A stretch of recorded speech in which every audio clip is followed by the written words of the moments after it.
नमस्कार दोस्तों, राधे राधे, सुप्रभात। कैसे हैं आप सभी लोग? उम्मीद है कि आप सभी लोग अच्छे हैं और एकदम स्वस्थ और मस्त हैं। तो मैं भी अच्छी हूँ और स्वस्थ हूँ। तो दोस्तों, आज का जो ब्लॉग है वो शुरू हुआ है दोपहर के टाइम से। लगभग 2:30-3 बजे का समय था ये। और यहाँ पर आई हुई हैं दादी, दादी की बहू और उनके पोती। यानी ये जो बहू है ये दादी की पोते की बहू है और ये दादी की पनतिन कहलाई। ये हमारी जो ये दादी हैं। और आपने इनको मेरे वीडियो में बहुत बार देखा है। मेरे पुराने घर में अक्सर दादी मेरे साथ ही रहती थी और जब से इस घर आई ना तो दादी का आना जाना कम हो पाता। तो मैंने सोचा चलो आज आप लोग के साथ दादी के आने का वीडियो शेयर करते हैं। और दादी एक दिन और आई हुई थी पर मैं घर पे थी नहीं, मैं कहीं गई हुई थी। ताला लगा देखकर दादी जा चुकी थी। और मेरी काफ़ी सारी बहनों ने कमेंट करके मुझसे पूछा है कि ये दादी आपकी कौन है, ये आपकी दादी कैसे लगती हैं। तो मैं आपको बता दूं, ये जो है ये जो दादी हैं ये मेरी सासू माँ की चाची सास हैं।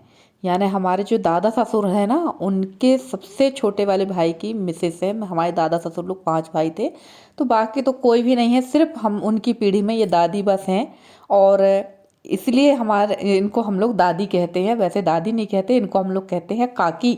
वो तो आप लोग के सामने दादी कह देती क्योंकि हमारी जो सास वगैरह थी ना, जितने भी हमारी बड़ी सास छोटी सास जितनी भी हैं सभी लोग इनको काकी ही बोलते थे। तो हम लोग भी काकी बोलते हैं। तो वो जनरली हमारी भाषा, सबकी भाषा में काकी ही है।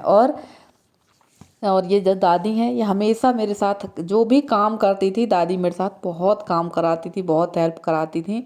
और ना दादी को मैं हमेशा कुछ ना कुछ जो भी बनाती थी खिलाती पिलाती रहती थी। पर अब थोड़ा सा घर दूर हो गया है तो मेरा भी जल्दी जल्दी जल्दी जल्दी जाना उस तरफ नहीं हो पाता है। और दादी भी अब उम्र के हिसाब से चल नहीं पाती है क्योंकि ना सीधे खड़े नहीं हो पाती हैं। जब से चलती हैं तो झुक के चलती हैं, कमर से झुक कर चलती हैं दादी। तो चलिए, यहाँ मैंने बर्तन खाली कर दिए हैं क्योंकि मेरी बर्तन वाली भी आने वाली है और चाय भी चढ़ा दी है।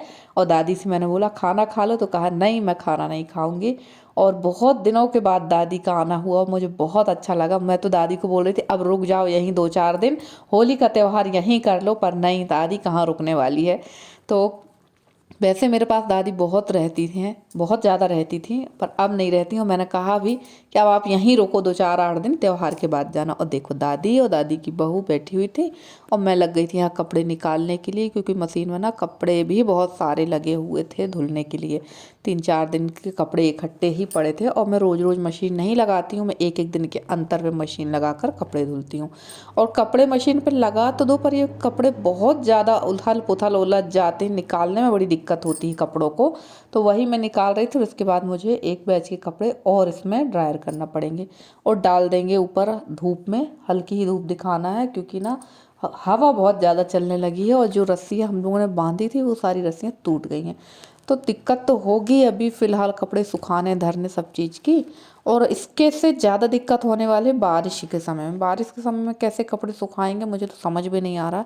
चलिए, कुछ ना कुछ जुगाड़ हो ही जाएगा बारिश तक तो। क्या जुगाड़ होगा क्या नहीं। और आ चुकी है रेसू। तो रेसू को तो पढ़ाई वढ़ाई से कोई विशेष मतलब है नहीं है। उसको तो आप काम करा लो, झाड़ू लगवा लो, कपड़े धुल फैलवा लो। बर्तन अगर आप साफ़ कर रहे हो तो बर्तन धुलने बैठ जाएगी। हाँ, पढ़ने के लिए अगर आपने रेसू को कहा है तो रेसू फिर 1 सेकंड भी आपके पास नहीं रहेगी और ना ही वो आपके घर आएगी। पता नहीं क्यों इसको पढ़ाई से बहुत ज़्यादा दिक्कत है। पढ़ना ही नहीं चाहती, क्या करना चाहती समझ के बाहर है। जबकि पुराने वाले घर में यसी इसके लिए पहाड़ा स्लेट कॉपी सब कुछ लेकर आई थी, फिर भी इसको पढ़ना नहीं था। और मैं दादी को दे रही थी बिस्किट। मैंने रेसू को, रेसू की बहन श्री को दी है बिस्किट। और दादी को भी मैंने दी, दादी खा लो। तो वो मना कर रही थी, मैं कहा नहीं खा लो। और उनकी बहू ने भी मना कर दिया था, मैंने भी नहीं खाया, ना ही रानू ने खाया। वैसे जो इनकी बहू है इसका नाम है रानू। तो हम लोग सब पी रहे थे चाय।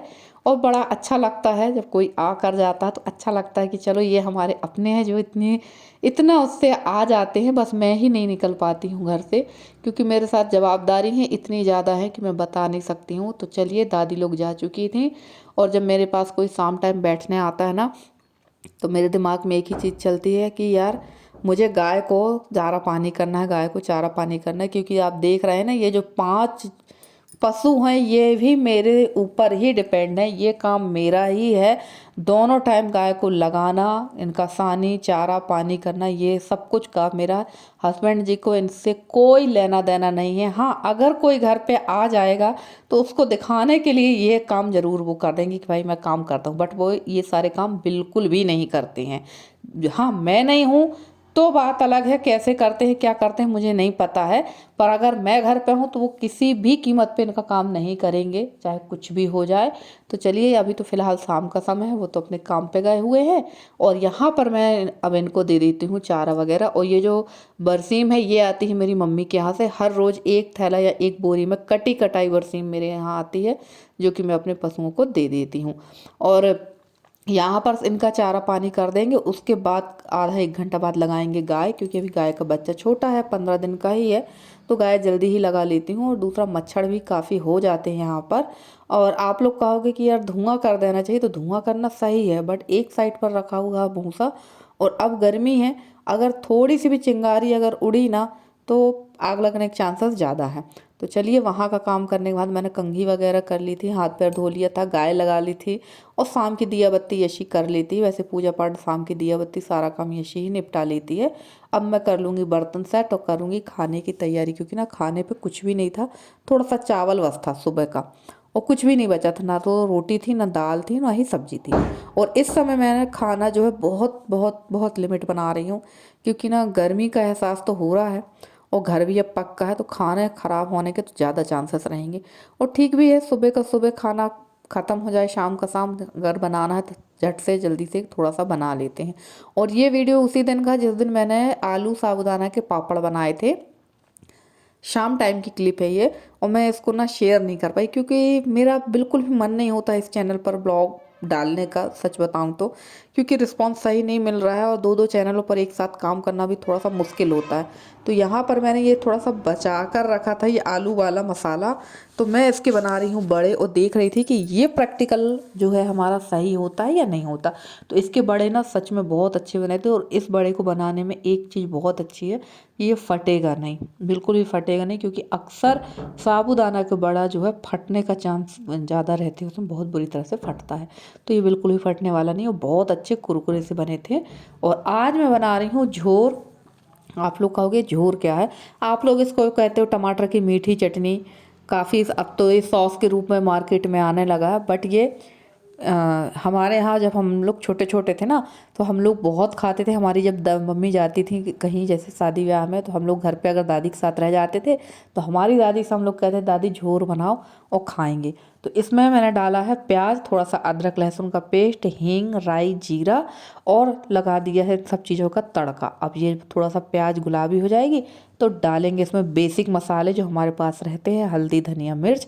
आप हरी मिर्च का भी उपयोग कर सकते हैं, मैंने इसमें हरी मिर्च नहीं डाली क्योंकि मेरे पास थी नहीं, और सूखी वाली मिर्च भी डाल सकते हैं। अब इसमें डाल दी है स्वाद के अनुसार शक्कर, ज़्यादा शक्कर नहीं डालना, थोड़ी ही डालेंगे।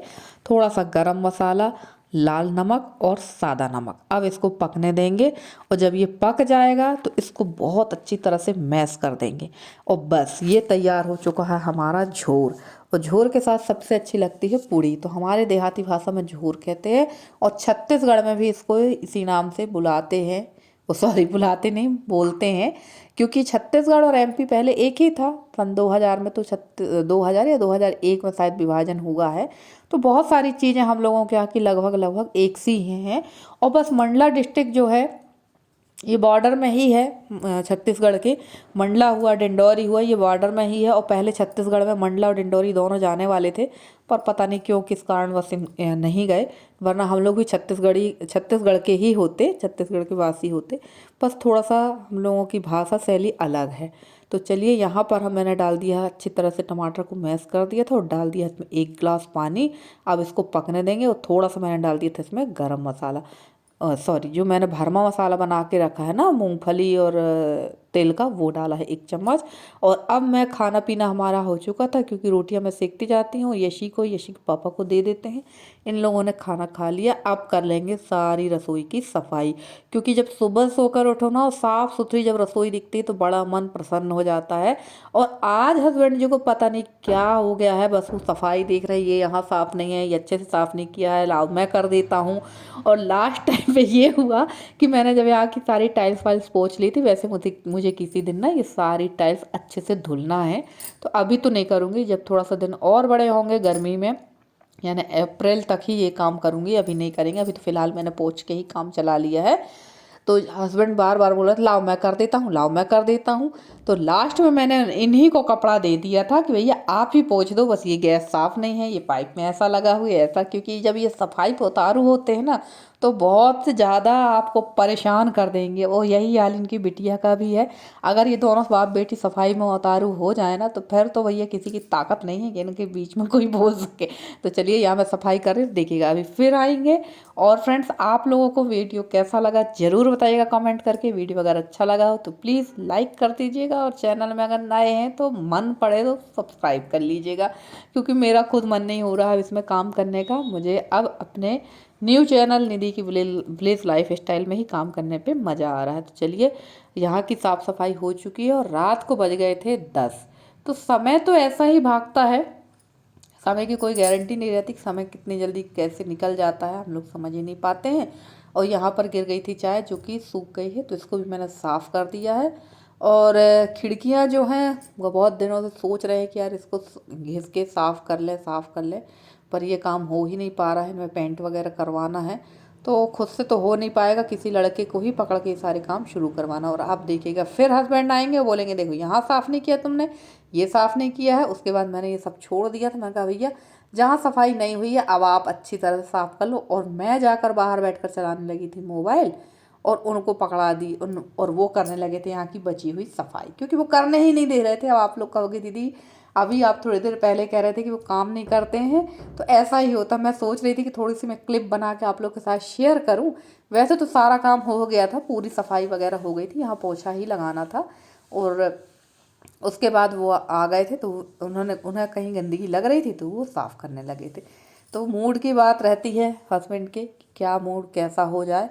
तो चलिए फ्रेंड्स, आज का ब्लॉग कैसा लगा ज़रूर बताना कमेंट करके। अगर आज का ब्लॉग अच्छा लगा हो तो लाइक करिएगा, कमेंट करिएगा। और ये देखिए अब ये यहाँ लग गए थे सफाई के लिए, ये मुझसे ही बता रहे थे ये ऐसा साफ़ करो, ऐसा साफ़ करो। मैंने कहा चलो आप ही कर लो। अब मैं निकलती हूँ यहाँ से, और मैं जाकर बढ़िया बाहर आराम से मोबाइल चलाने लगी थी, और मैंने कपड़ा इन्हीं को दे दिया था। तो चलिए फ्रेंड्स, आज के ब्लॉग में इतना ही। मिलते हैं आपसे अगले ब्लॉग में, तब तक के लिए दीजिए इजाज़त। Bye bye and take care.